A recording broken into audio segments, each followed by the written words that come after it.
আসসালামু আলাইকুম গাইস, সকলে কেমন আছেন? আশা করি ভালো আছেন। আমিও চলে আসছি নতুন একটি ভিডিও নিয়ে আপনাদের মাঝে।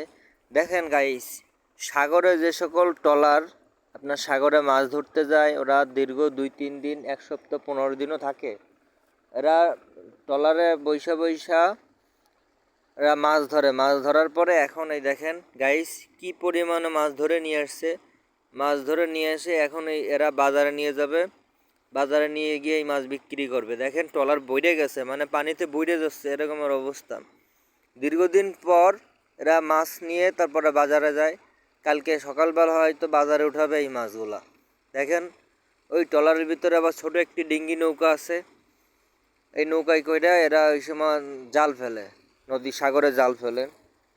দেখেন ট্রলারটি ভরে গেছে মাছে, পুরো পুরো ট্রলার মাছ ভর্তি একদম। দেখেন গাইস কত সুন্দর, অনেক সুন্দর দৃশ্য। এমন সুন্দর দৃশ্য দেখা খুবই দুষ্কর। বিশেষ করে নদীর মানে নদী অঞ্চলে যাদের বাড়ি সাগর অঞ্চলে, তারা এইসব দৃশ্য দেখতে পাবে। জাস্ট অসাম, অসাধারণ গাইস। যাই হোক, আজকে এই পর্যন্তই। আবার কোনো এক ভিডিওতে দেখা হবে।